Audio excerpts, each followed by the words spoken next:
화훼, 식물자원 화훼, 플로리컬처, 화훼는 채소 과수와 함께 원예, horticulture, 원예의 한 부분을 차지하는 분야로 관상을 목적으로 심어지는 화초와 화목을 말한다. 화훼는 화초와 화목을 말한다.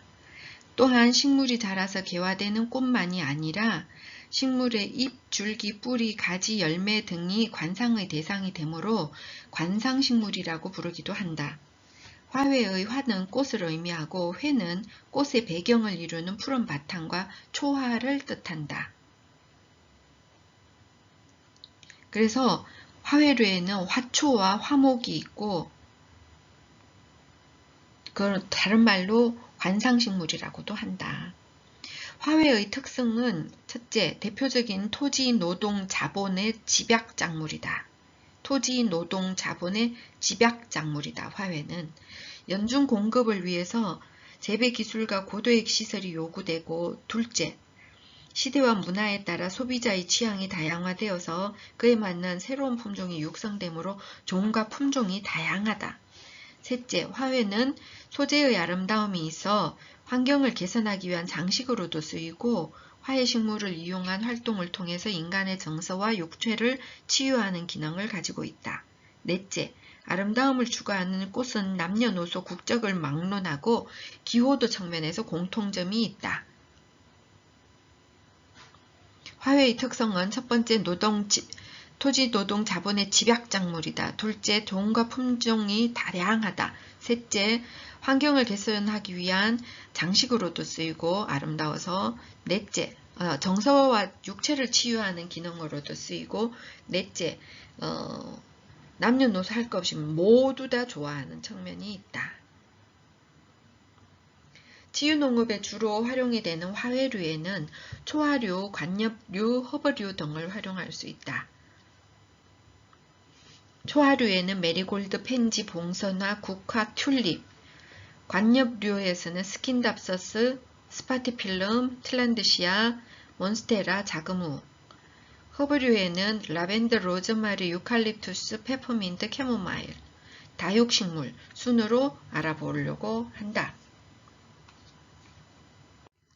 자, 첫 번째 초화류. 초화류는 꽃과 잎을 관상하는 초본식물을 말한다. 꽃과 잎. 넓은 의미로는 1, 2년초 이외의 수건초와 구근류를 포함한다. 초화류는 개화 기간이 길고 잎이 오랫동안 지지 않는 것을 사용하여 다양하게 즐길 수 있다.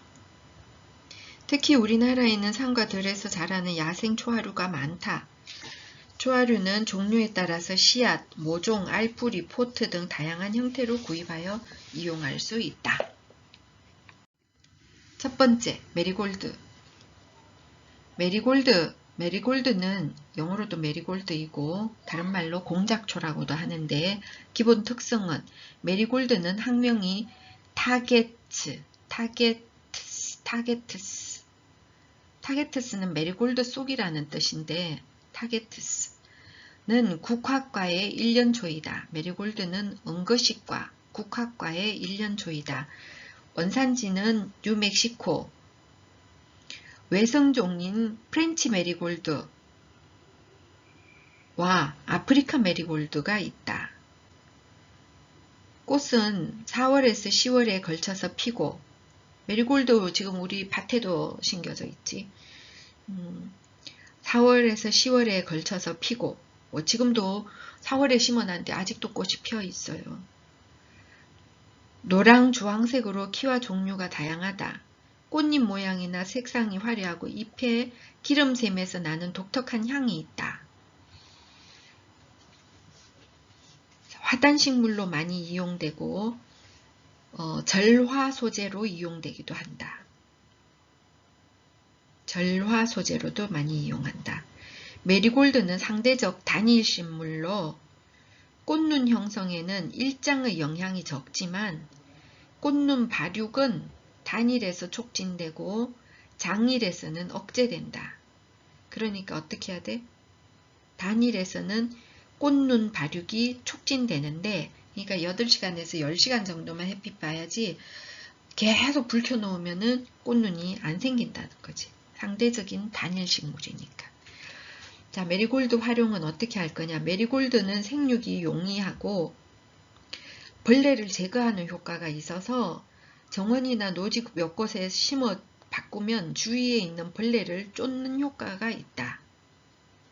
그래서 동반식물로 식재를 많이 한다. 벌레를 쫓아버리니까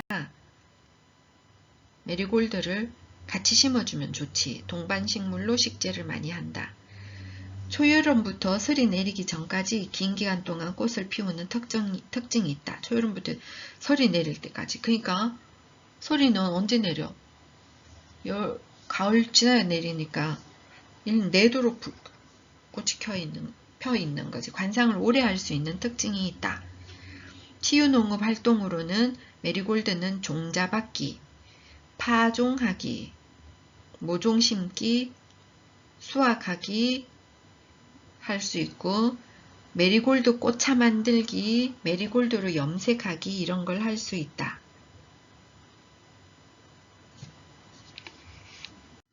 자, 두 번째 펜지. 펜지는 다른 말로 제비꽃, 삼색 비올라 뭐 다 비슷한 거고, 펜지는 학명이 비올라 트리칼라예요. 비올라 속이라 그랬잖아요. 펜지는 제비꽃이고 또 삼색 비올라하고 똑같은 건 유사하니까 펜지는 비올라 트리컬러, 제비꽃과에 속한다. 펜지는 제비꽃이고 삼색 비올라 트리칼라고, 그러니까 제비꽃과에 속하고 가을 파종하는 1년생 화초다. 1년생 초하다. 가을 파종하는, 가을에 심는 1년생 초하다. 이른 봄에 화단을 꾸미는 데 많이 쓰이는 대표적인 식물이다. 1년 초하 중에서 내한성이 가장 강한 초하다. 그러니까 가을에 파종하고 이른 봄에 화단에서 보는 거니까. 비올라 속은 세계적으로 굉장히 많이 있는데 변종도 많고, 꽃잎의 색이 삼색을 띈다고 해서 트리칼라라고 한다. 꽃잎이 5개인데 보라색, 황색, 적색, 흰색, 뭐 꽃색깔이 다양하고, 펜지는 약 9cm 이상 되는 거대 형종이 있고, 소형종, 조그만한 거, 소형종이 비올라인데 그런 것까지 있다. 거대 형종은 9cm 이상이고, 소형종은 뭐 대형종, 중형종 이래가지고 소형종도 있다. 펜지를 어디에 활용할 거냐? 펜지는 이른 봄 정원과 화단 장식에 이용되는 대표적인 작물이다. 이른 봄에. 왜? 가을에 파종하니까. 꽃은 수확한 후에 식용이 가능하다. 펜지를 먹을 수도 있어요. 식용 펜지는 항산화 성분인 폴리페놀과 플라보노이드 함량이 채소와 과일에 비해서 많게는 10배 이상 많아. 그래서 폴리페놀은 뇌질환을 예방하고 노화 예방에도 효과가 있고, 플라보노이드는 항산화 작용으로 암이나 만성염증이나 심혈관 질환을 방지하는 효과가 있다. 그렇다고 해서 펜지꽃을 막 먹으면 안 되나? 어떻게 먹느냐 하면, 펜지는 꽃차로, 샐러드로, 비빔밥으로 이런데 음식 소재로 많이 활용을 한다. 그리고 또 치유농업 활동하는 데는 모종 심기, 가을에 파종하는 모종 심기 해서 치유농업에서 쓸 수 있다. 펜지는 식용이다. 그래서 폴리페놀하고 플라보노이드가 많아서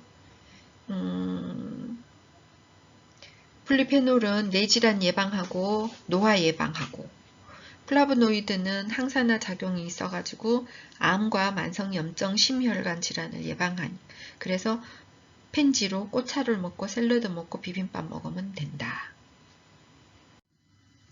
자, 봉선화. 봉선화는 영어로 가든 발삼이에요. 가든 발삼.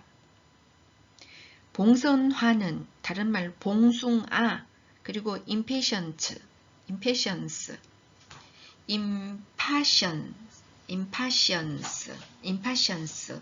봉선아, 봉숭아, impatience 다 똑같은 소리. impatience. 학명이 봉선아는 impatience 발삼이나. impatience 발삼이나. impatience가 뭐라고? 봉선아. 봉선아는 봉선아과의 하늘살이 풀로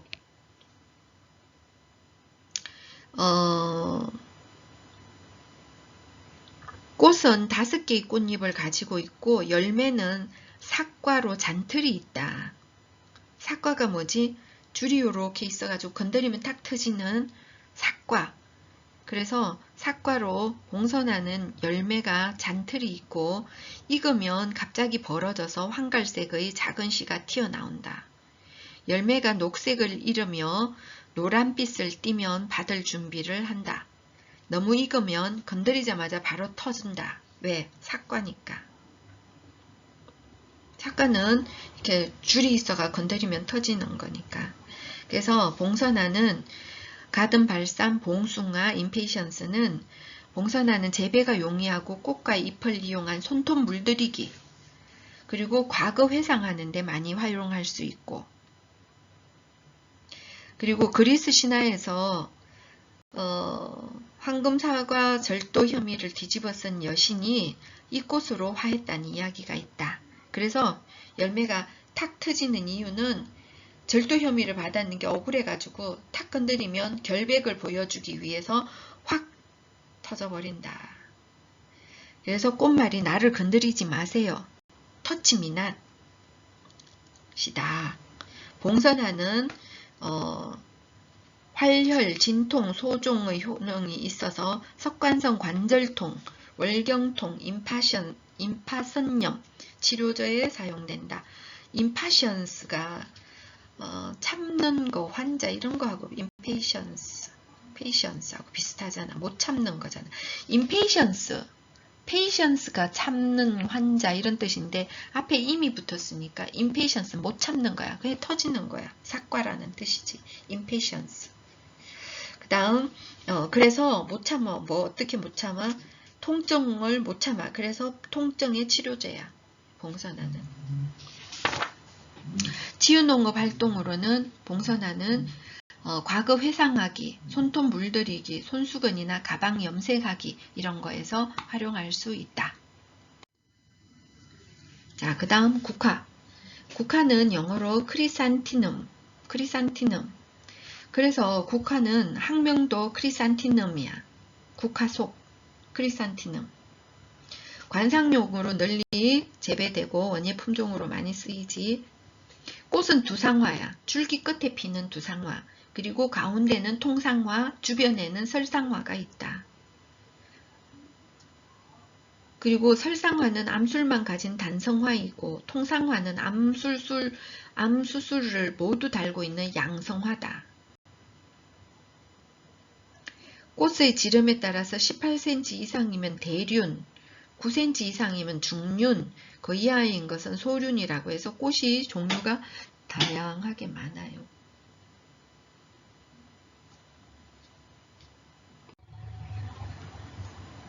국화는 온도의 영향을 받고 추국은 일장의 영향을 받는다. 하국이 있고 추국이 있는데 여름에 피는 거 하국, 가을에 7월에서 9월에 피는 하추국이 있는데 일장의 영향을 받는다. 그래서 국화꽃이 빨리 피게 하려면 검은 비닐을 덮고 늦게 피게 하려면 불을 켜두면 된다. 국화는 대표적인 가을꽃으로 국화차나 국화전을 부쳐 먹고 꽃놀이를 하는 명절을 해서 많이 썼고 계량종이 많아서 관상용으로도 쓰고 식용으로도 쓰고 꽃은 꽃송이째로 말려서 차로 우려 마시기도 하고 크기가 큰 품종보다 작은 품종을 주로 많이 쓴다. 국화를 활용한 치유농업 활동으로는 국화를 이용한 꽃꽂이, 꽃다발, 꽃말리기 그리고 삽목 번식 삽목을 하면은 3주면은 자란다. 그 다음 국화로 지주 세우기 등 다양하게 활용할 수 있다. 자, 튤립. 튤립은 학명도 튤리파, 튤립. 백합과의 여러 해 사이 풀이다. 백합처럼 생겼잖아, 꽃도.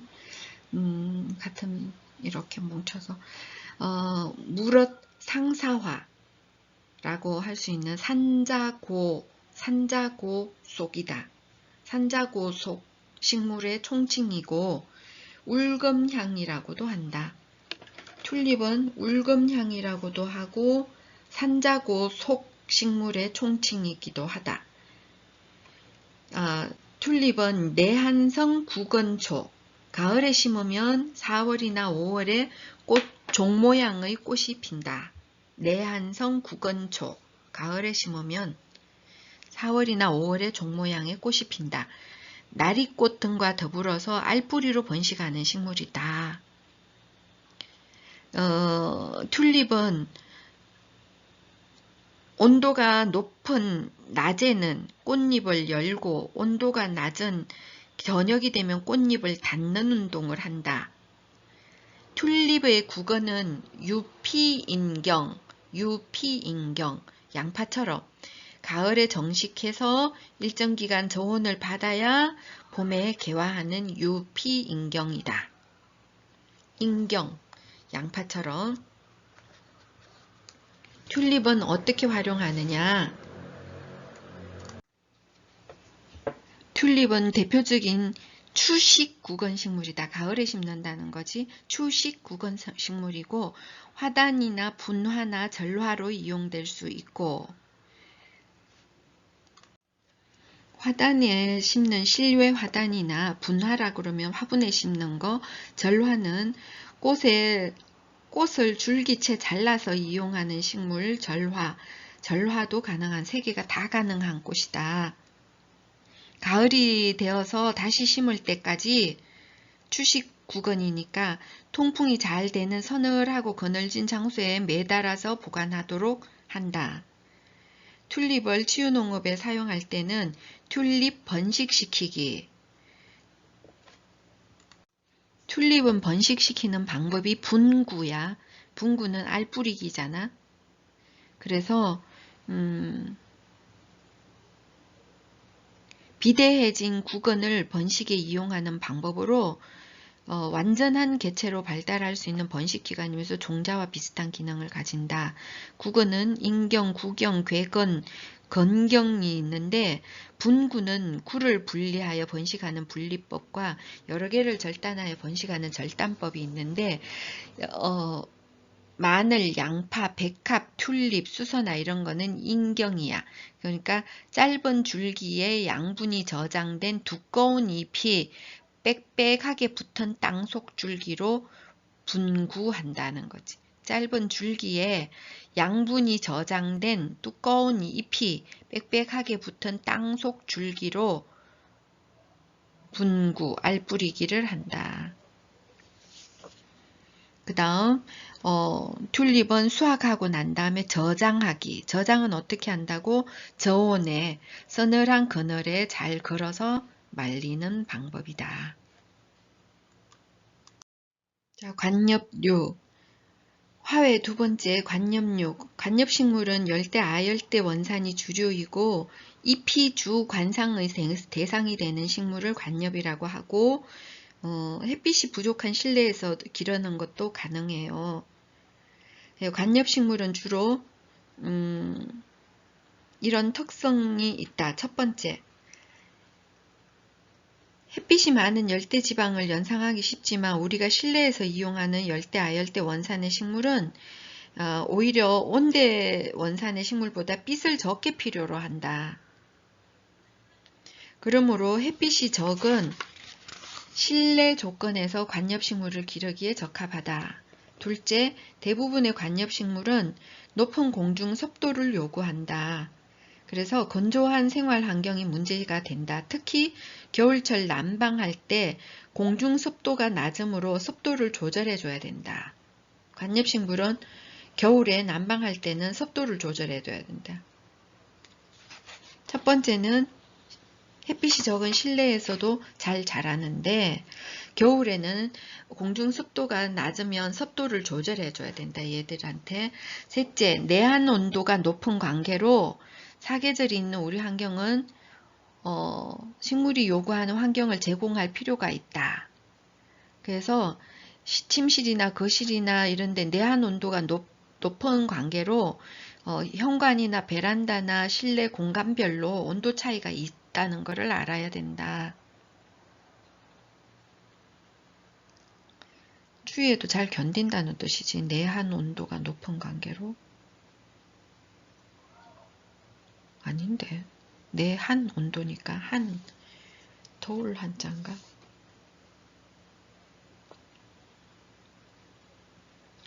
넷째, 개화 조절이 따로 필요가 없으며 비료 요구량이 적어서 토양 유기물 함량이 적어도 잘 큰다.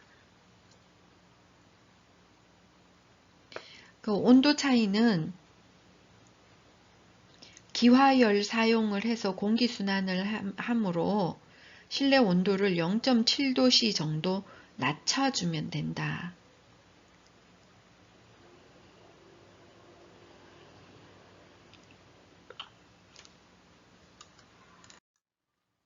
자, 수염 틸란드시아. 수염 틸란드시아는 기본 특성. 수염 틸란드시아는 학명이 틸란드시아야. 그래서 틸란드시아 파인애플과 식물이다. 파인애플과 식물이고 나무에서 기생하는 종으로 아나나스류 중에서 매우 특이한 형태의 식물이어서 뿌리가 없이 공중에서 습도와 영양분을 흡수하며 생육하는 덩굴성 에어플란트로 보통 공중에 유리 화병이나 다양한 소품 등에 걸어놓는다.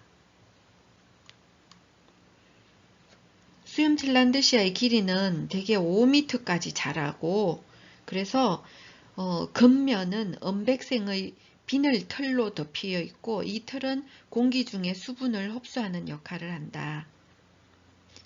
열매는 삭과로서 건드리면 툭 터지는 삭과로서 길이 약 1.5cm이고 줄 모양이며 단면이 삼각형이다. 종자는 털 관모가 있어가지고 바람이 불면 흩어진다. 뿌리는 붙어있는 역할만 할 뿐 완전한 기생식물이다. 최근에 소형종인 이오난사, 틸란드시아 이오난사와 함께 플랜테리어로 많이 활용되고 있고 포르말데히드나 자일렌 같은 세집정후군 원인물질 제거 효과에 우수하기 때문에 거실에 걸어놓을 경우 세집정후군 완화 효과가 탁월하다. 수염 틸란드시아는 세집정후군 원인물질 제거에 탁월하다. 뿌리는 그냥 완전한 기생식물이다. 붙어있는 역할만 한다. 파인애플과다. 이것을 어떻게 활용할 거냐? 아르헨티나 중부 원산 지역에서는 건물 단열에, 뿌리 덮개, 포장재, 매트리스 내용물, 섬유 등의 다양한 용도로 활용하고 있다. 틸란드시아 수염으로 갖고 1900년대 초에는 자동차 차 시트의 충전재로도 사용됐고 국내에서는 공기 정화에 뛰어난 식물, 세집정후군 원인물질 없애는 거, 공기 정화에 띄우는 식물로 각광을 받고 있다. 특히 미세먼지 제거율이 높다. 미세먼지 제거율이 높다. 수염 틸란드시아는 면적당, 이파리 면적당, 포르말데히드, 자일렌의 제거 효율이 높다. 그래서 코코넛 화분을 이용한 행잉 플랜트, 창가의 공기 정화용 버티컬 장식 이런 데도 쓴다. 포르말데히드 자일렌 제거 효과 높아서 세집정후군 원인물질 제거 효과에 뛰어나서 우리나라에선 공기 정화에 많이 쓰는데 북아메리카, 남아메리카 이런 데서는 아르헨티나 이런 데서는 건물 단열, 뿌리 덮개, 포장재, 매트리스, 자동차 차 시트 충전재 이런 데로도 쓴다. 치유농업에서는 어떻게 쓸 거냐? 틸란드시아 번식시키기. 틸란드시아를 어떻게 번식시키지? 포기 나누기로. 포기 나누기는 분주인데, 분주. 분주는 포기 나누 모주에서 발생한 흡지를 뿌리가 달린 채로 분리해서 번식시키는 분주. 포기 나누기를 해가지고 번식을 시키고, 포기 나누기 분주를 하는 건 뭐가 있지? 당나무, 머위, 아스파라거스, 박하, 작약, 석류, 나무딸기 이런 거 다 분주로 한다. 포기 나누기. 산타 수염 만들기, 리스틀의 틸란드시아 감아주기, 리스틀.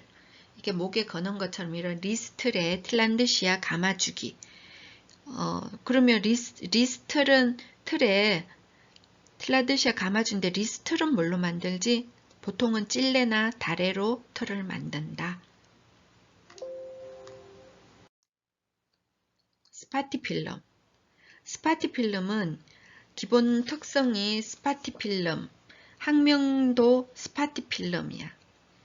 이거는 불꽃 모양의 화사한 순백색 포엽이 아름답고 천남성과 식물이고 최고의 식물, 실내 식물로 꼽을 만한 특성을 가지고 있다. 공기오염물질 제거 능력이 뛰어나다. 꽃이 핀 후에 하얀 포엽인 불렴포 꽃덮개가 오랫동안 감상할 수 있기 때문에 화분에 많이 쓰고 실내 정원의 장식용으로도 많이 쓴다. 단점으로는 꽃가루가 잘 떨어진다. 음지식물이고 낮은 습도에 잘 견딘다. 건조해도 잘 견딘다는 거지.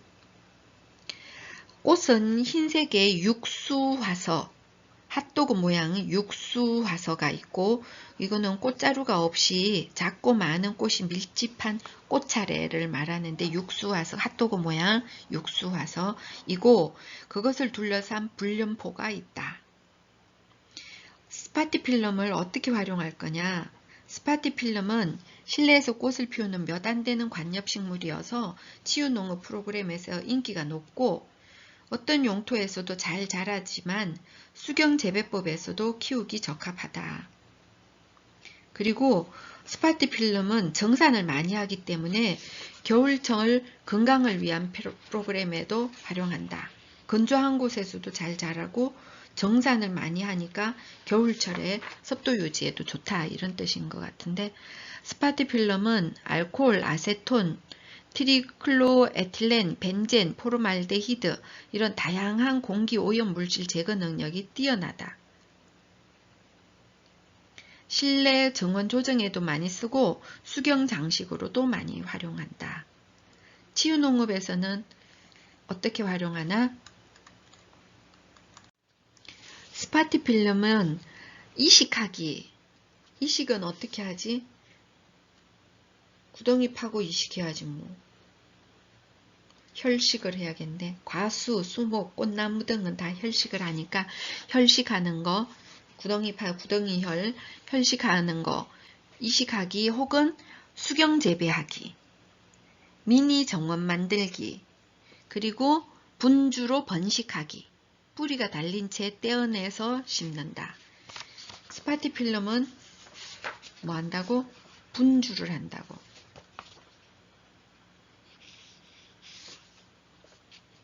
분주로 번식하기, 뿌리가 달린 채 떼어내서 심는 스파티필름. 자, 그런 것에서 이용할 수 있다. 몬스테라, 몬스테라는 학명도 몬스테라이고 천난성과. 그래서 여러 해살이 덩굴성 관념식물이다.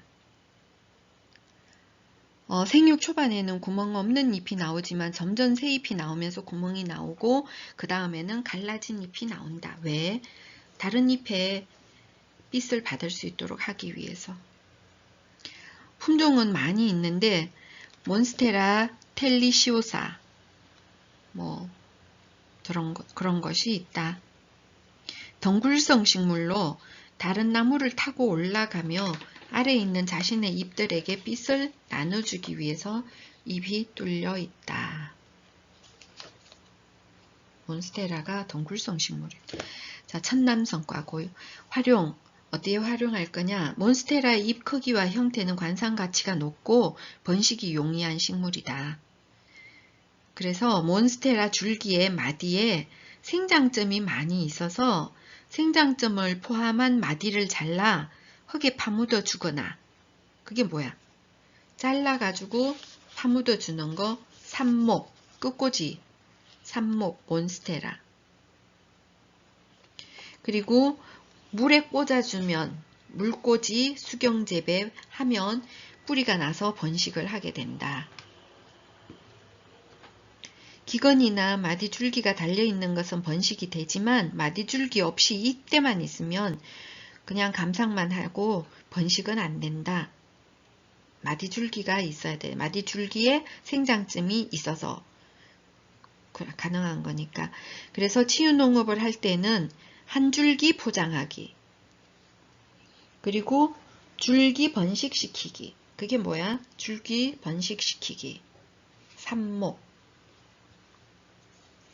그 다음 화환 만들기. 이런 것을 쓸 수 있다.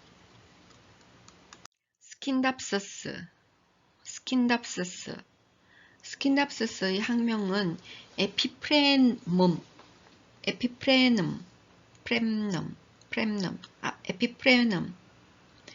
스킨답스스도 천남성과인 것이 몬스테라, 스킨답스스, 스파티필럼, 수염틸란드시아는 파인애플과고 그 외에는 전부 다 천남성과. 스킨답스스, 몬스테라, 스파티필럼 전부 다 천남성과. 천남성과 식물로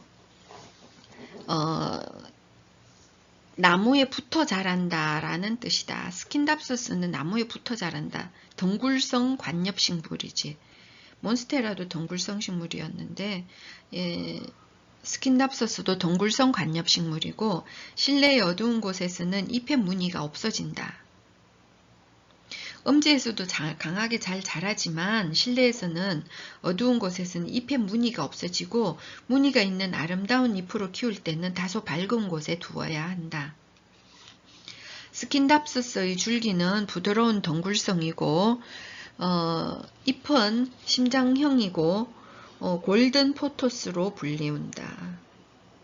덩굴성이며 줄기가 위로 타고 올라가면서 자랄 때에는 잎의 크기가 커지고 아래로 자랄 때는 잎 크기가 점점 작아지는 경향이 있다. 햇빛이 적은 곳에서 기르면 녹색으로 변하므로 밝은 실내에서 기르는 것이 더 좋다. 실내 어두운 곳에서 사면 잎의 무늬가 없어지니까. 스킨답스스를 어디 활용할 거냐? 해충에도 저항력이 강하고 토양이나 물을 이용하는 장식용 활동이나 삽목을 이용한 번식에도 많이 활용한다. 삽목, 몬스테라, 스킨답스스,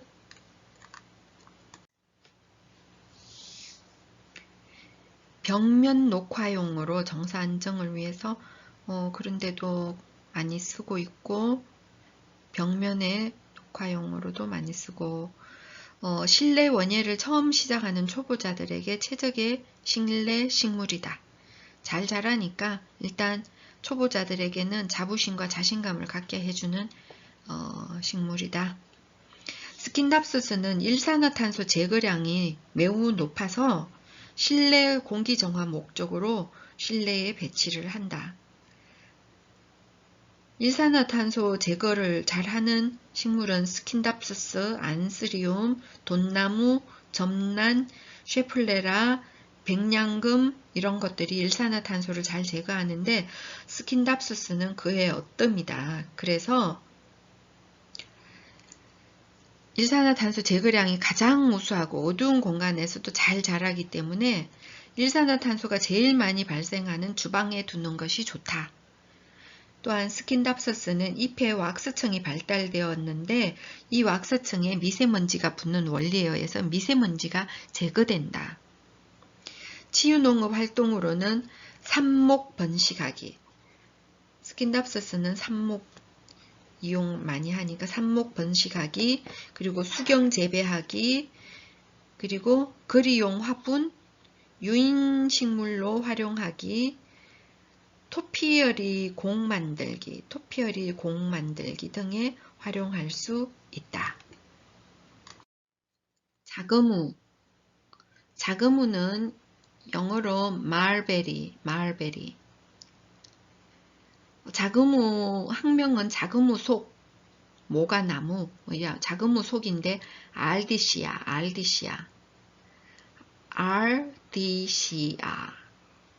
자금우과의 상록소관목이다.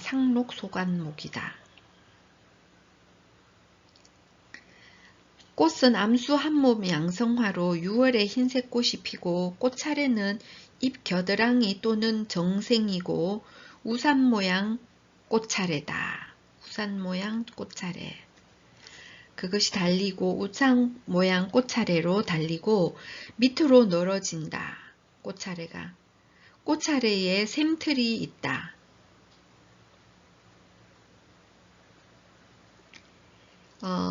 산호수는 이와 비슷하지만 톱니가 굵고 양면에 틀이 있다.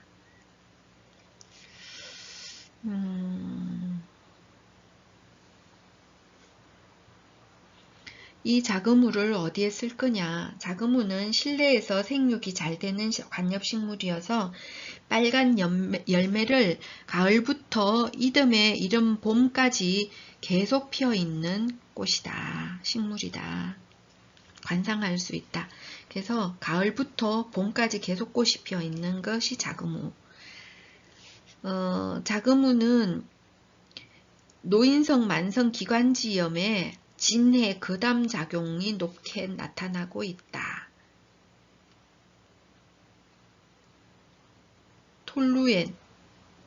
톨루엔으로 거담 작용이 있다. 나무는 정원과 공원의 조경수와 분재용으로 많이 쓰이고 치유농업에는 어디 쓸 거냐? 실내에 접시 정원 만들기, 그 다음 모아 심기, 그리고 이식하기 이런 데 많이 활용할 수 있다. 이식하는 것은 과수, 수목, 꽃나무는 전부 다 뭐야? 혈식이지. 웅덩이 파가지고 구덩이 파서 이식해야지. 그 다음 톨루엔이나 벤젠의 제거 능력이 높은 식물들 중에 톨루엔을 제거를 잘하는 것은 자금우, 아이비, 피토니아, 이끼류. 벤젠 제거 능력이 높은 것은 아이비, 수국, 신비디움, 크라슐라. 결국은 자금우가 톨루엔이나 벤젠 제거 효과가 크다 이 뜻이지. 지금까지 이렇게 수염틸란드시아는 포름알데히드와 자일렌 제거 효과가 높고 그래서 새집정균군 원인 물질을 제거하는 데 뛰어나고 스파티필름은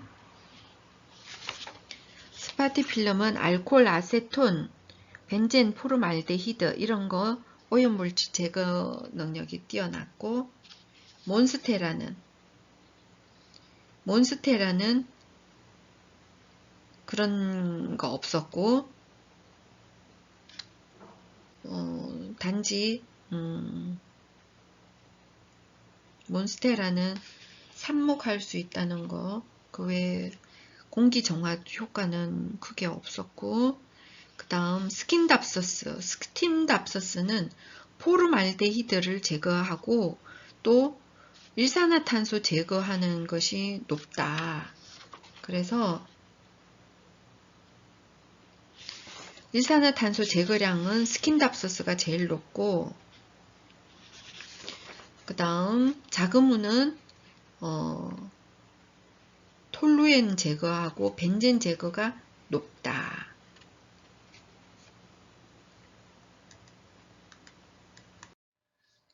화훼 중에서 초화류와 관엽류 외에 허브류를 또 들 수 있는데, 허브는 인간에게 유용한 식물로서 약초로도 많이 쓰이고 방충 방부제로서 해충 구제, 그리고 식품이나 의류의 보존에도 기초한 역할을 하고 염색에도 쓰인다. 그리고 포름알데히드 제거 효과가 있는 것들, 라벤더, 로즈마리 이런 것들은 포름알데히드 제거 효과도 있다. 즉 포름알데히드 제거 효과가 아까 가장 높았던 것은 스킨답서스였는데, 그지? 일산화탄소 제거량. 그리고 또 포름알데히드를 제거 많이 하는 거가 수염 틸란드시아 이런 것들이 있었지. 그런 것처럼 허브류도 라벤더하고 로즈마리는 포름알데히드 제거 효과가 있다. 자, 허브의 특징은 첫 번째 향기가 나는 식물이고, 두 번째 채소이고, 세 번째 향신료로 쓰인다. 자, 첫 번째 라벤더. 라벤더는 학명이 라벤듈라. 그래서 꿀풀과이고, 꿀풀과는 되게 다 향이 강하잖아. 꿀풀과이고 다년생 상록성이다. 로즈마리보다 잎이 조금 더 굵어요. 라벤더는 보라색 꽃이 쫙 피어가지고 있는데, 라벤더는 프렌치 라벤더하고 잉글리시 라벤더가 있는데, 프렌치 라벤더는 식용을 할 수 없어.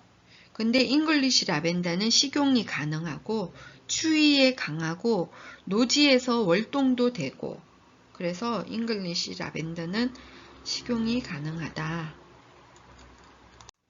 프렌치 라벤더는 향기가 강하고 살균력이 높고, 잉글리시 라벤더는 식용이 가능하고, 그리고 잉글리시 라벤더는 식용이 가능하고 향의 여왕이라고 불리고 약초로도 사용이 된다. 그런데 약초로도 사용이 되는데 프렌치 라벤더는 식용은 안 된다는 거지. 살균력은 높은데.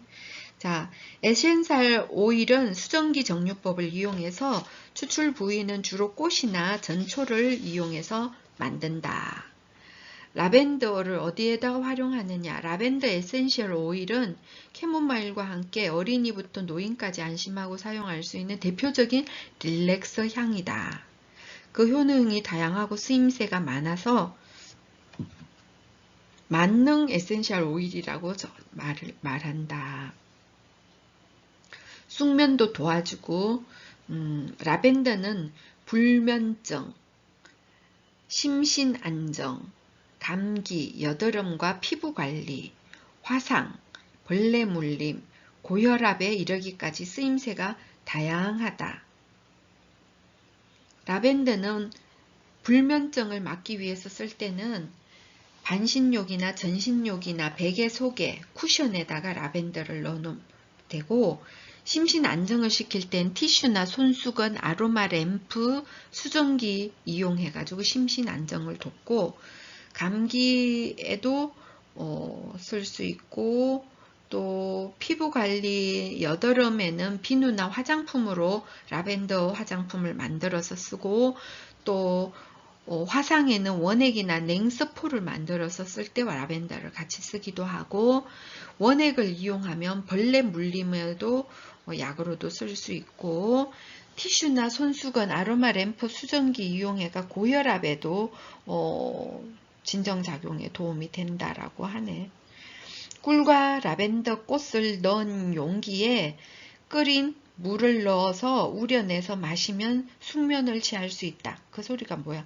꿀에다가 라벤더 꽃 넣어가지고 꿀 넣어가지고 끓여서 물 마시면 숙면을 돕는다. 이 밖에도 건조 꽃을 이용해서 공간 장식, 화병이나 리스 장식에도 쓸 수 있고, 또 포프리에 활용하기도 하고, 장식과 방충 효과에도 있고 퍼프리에. 그 다음 살균 살충력이 강해서 서랍 속에 넣어두면 곰팡이가 끼지 않고 냄새 반지용으로도 쓸 수 있고 정말 많은 데 쓸 수 있는 게 라벤더이다. 보라색 꽃. 일상생활에서 이용할 수 있는 미용과 실내 장식을 위한 활동에서 치유농업에서도 그대로 쓰면 되겠다. 로즈마리. 로즈마리는 학명이 로즈마리너스. 이고 꿀풀과 식물이다. 라벤더와 로즈마리는 완전 쌍으로 가는군. 꿀풀과 식물이고 두툼한 솔잎처럼 생겼고 여러 해살이 상록관목이다.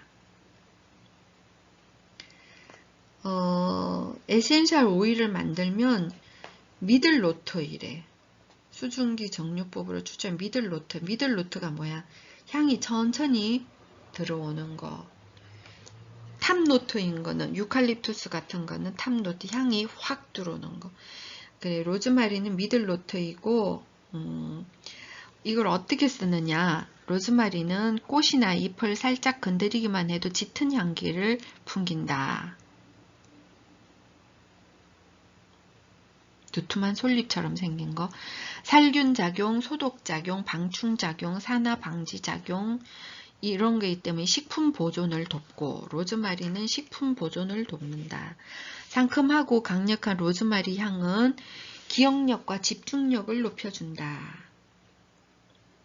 그리고 진정, 소화, 항균 작용을 하고 두통도 없애주고 피부 윤기와 탄력 유지에 효과가 있다. 후각을 자극하기 때문에 샴푸, 화장수, 방향제 뭐 다 여러 군데 쓰고 생잎이나 건조물을 건조시킨 것을 끓인 물에 10분간 한 티스푼을 자른 잎을 넣고 10분간 우려서 차를 마시면 소화 촉진에도 좋고 로즈마리가 혈액순환에도 효과적이다. 그리고 생선 요리에 로즈마리를 올리면 비린내도 제거하고 로즈마리 식초나 로즈마리 오일로도 쓴다. 로즈마리를 활용한 치유 농업을 어디에 쓸 거냐? 로즈마리는 포프리에도 많이 쓰고 아까 전에 말한 것처럼 라벤더도 포프리에 쓰는 것 쓰잖아. 그런 것처럼. 근데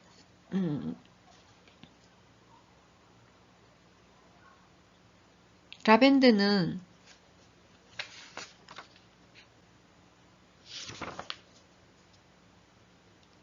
로즈마리는 삽목이 잘 된다. 삽목에도 로즈마리를 많이 쓴다.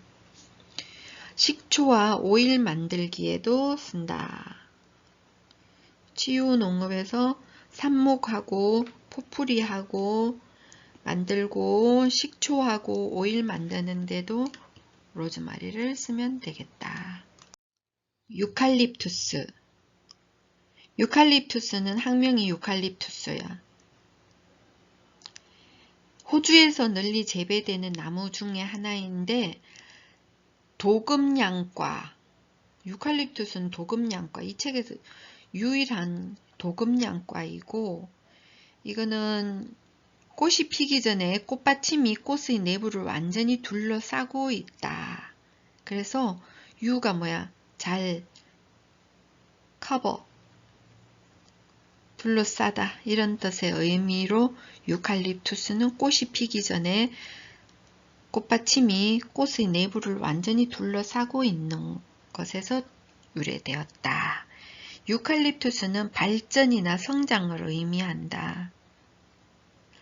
세계에서 가장 키가 큰 나무 유칼립투스.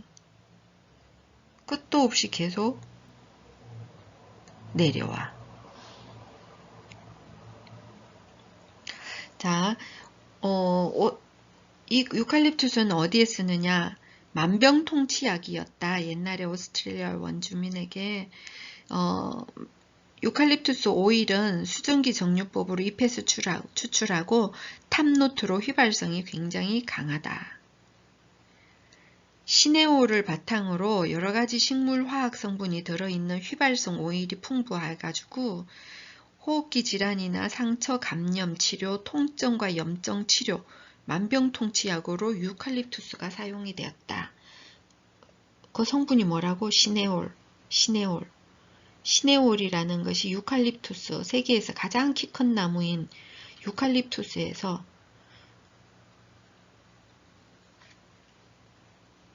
휘발성 오일이 풍부해가지고 시네올이 들어가 있는 휘발성 오일이 풍부해서 호흡기 질환이나 상처 감염 치료, 통증, 염증 치료에 목적으로 많이 쓰고 치유 농업에도 굉장히 많이 쓰고 있다. 유칼립투스 오일은 가래를 제거하는 역할도 하고 만병통치약이라잖아. 항염증성 작용을 해서 비염 천식에도 효과가 있고 항산화 작용, 입욕제, 연고, 크림에도 만들고 세균, 벌레 퇴치에도 쓰고 후각 자극에 의해서 기억력과 집중력 향상에도 도움이 되고 향이 편안하게 해서 불면증 향상에도 도움이 되고 유칼립투스를 차로 이용하면 건조된 잎을 사용해야 하는데 유칼립투스 차는 호흡기 진정, 기침 완화, 비염 개선, 감기 치료에도 효과가 있고 독소 및 노폐물 배출에도 뛰어나고 그래서 유칼립투스 차를 클렌징 차라고 불린대. 왜? 독소 및 노폐물 배출을 뛰어나게 해서. 그런데 임산부나 고혈압, 간질 환자한테는 주의해서 먹여야 된다. 독소 배출. 치유 프로그램에서는 유칼립투스를 일단은 제일 키 큰 끝도 없이 자라니까 공간 장식 이용으로 필러 플라워, 채우는 플라워, 필러 플라워로 모든 작품에 사용이 가능하다. 꽃바구니, 꽃병, 리스, 꽃다발 어디에든 필러 플라워로 공간 장식하는데 쫙 쓰는 게 유칼립투스다. 건조된 재료로 포프리로 활용도 하고 방충 효과도 있다. 분무기에 에탄올 30% 채운 다음에 유칼립투스 오일 20방울 넣고 나머지 정제수를 채워서 실내나 침구류, 어류에 뿌려주면 실내 살균 소독도 하고 면역력 향상에도 도움을 준다. 유칼립투스 만병통치약 너무 쓰는 데가 많아서 라벤더보다 더 많네. 라벤더에 비해서 더 많이 쓰는 게 예를 들면 뭐지? 벌레 퇴치. 아니지, 그쪽도 살균 살충력이 있었는데 곰팡이에 안 끼고 이런 게 있었는데 세균 벌레 퇴치. 노폐물 배출. 이런 거는 라벤더는 없는 거잖아. 자, 그래서 만병통치약이다. 자, 그 다음 페퍼민트. 페퍼민트는 학명이 멘사, 멘사, 박하속. 페퍼민트가 우리말로 박하니까 박하속.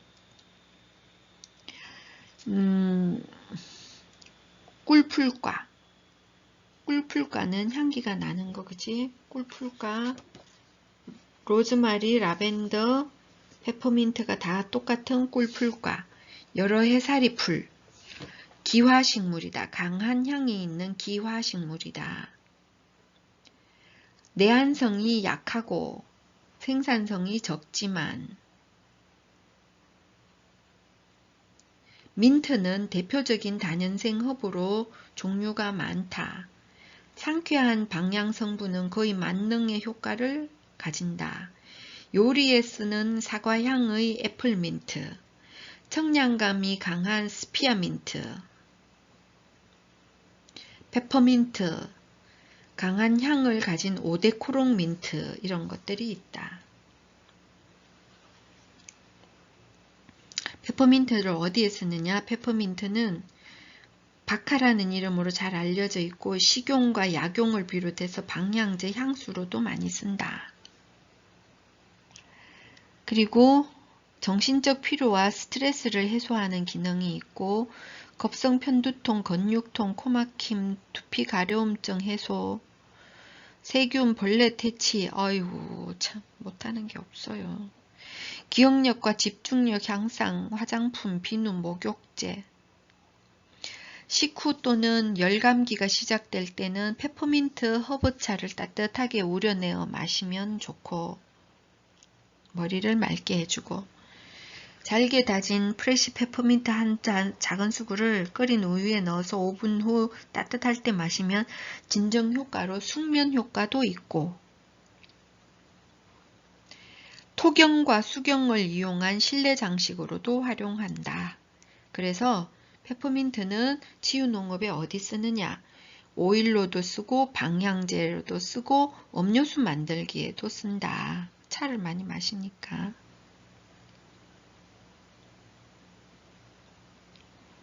자, 그 다음 캐모마일. 캐모마일은 학명이 메트리카리아 캐모마일라. 메트리카리아 캐모마일라. 캐모마일은 캐모마일라. 국화과에 속한다. 캐모마일은 국화과에 속한다. 쑥갓이나 구절초처럼 그런 거하고 꽃 모양이 거의 같아요. 그래서 캐모마일이란 이름은 땅의 사과라는 말이다. 그리스에서 나온 거고 청사과 향이 은은하게 난다. 그래서 오죽하면 땅의 사과라고 하겠어. 청사과 향이 은은하게 난다. 캐모마일은 단연초이고 다이어즈 캐모마일, 로먼 캐모마일, 저먼 캐모마일 이런 것들이 있다. 조경이나 화단용으로 많이 쓰는 거는 다이어즈 캐모마일이고 로먼 캐모마일은 단연초로 길이가 30cm 내외이고 옆으로 포복하는 성질이 있어서 뿌리 나누기 번식에서 캐모마일을 많이 쓴다.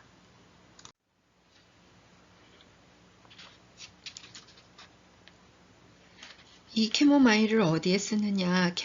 다이어즈 캐모마일은 절화, 드라이 플라워 이런 데 많이 쓰고 또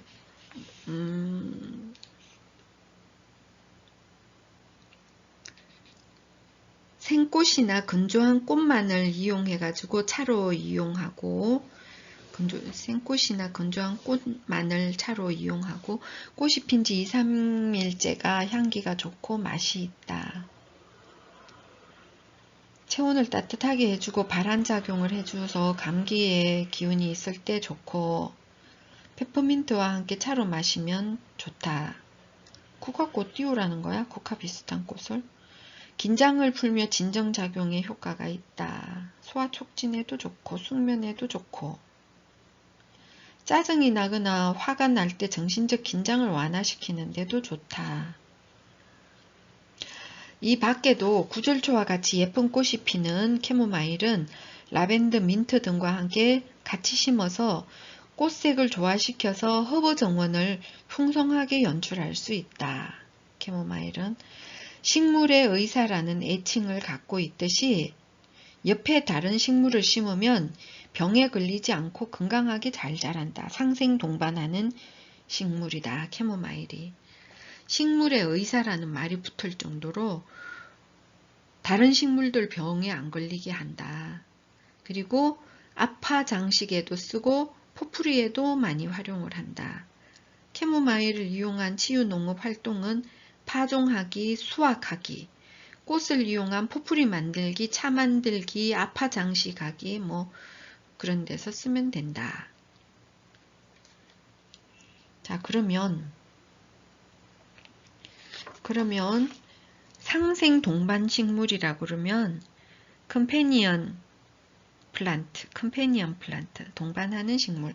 이거는 어떤 효과가 있느냐 하면 농약 등을 사용하지 않고 병해충을 예방하고 식물의 생육을 촉진하는 효과가 있다.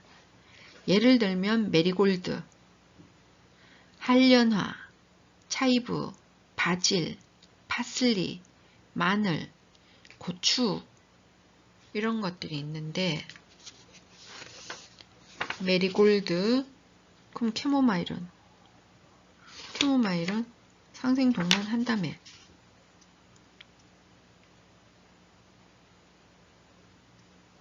고추, 캐모마일, 메리골드 이런 것은 메리골드, 캐모마일, 고추 이런 거는 상생식물이다. 메리골드는 토마토나 감자하고 같이 심어 놓으면 좋아서 지금 같이 심겨져 있는 거지, 상생식물로. 그리고 고추도 그렇고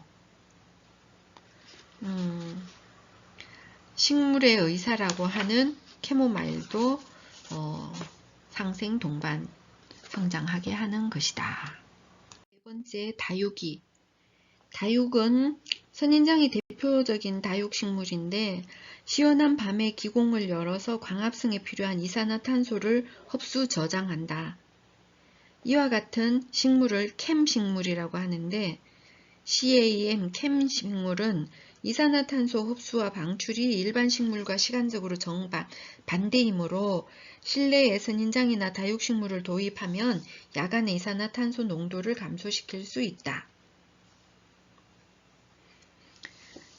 이런 다육의 기본 특성은 잎이 침상으로 태화하고 줄기가 다육된 식물로 선인장, 디디에레아, 유포르비아 이런 것들이 대표적이다. 정산을 막기 위해서 잎이 태화되어서 생긴 가시는 빛을 반사하여 체온의 상승을 방지하고 동물로부터 자신의 몸을 보호하고 습기를 모으며 모인 습기를 방울방울 땅에 떨어뜨려 뿌리에 잘 흡수될 수 있도록 도와준다. 이 다육이가 잘 자라는 토양은 그래서 배수성이 좋아야 된다. 배합토, 마사하고 모래를 8:2 혹은 5:2 뭐 이 정도로 마사가 모래가 많이 섞여 있는 배수성이 좋아야 된다.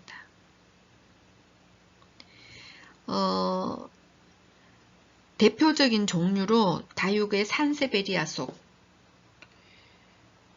라우렌티 트리화시아타 뭐 이런 산세베리아 속, 그 다음 장미꽃 모양의 로zet 형태인 에케베리아 속, 그 다음 샘페르비 붐 속, 그 다음 파키피듬 속,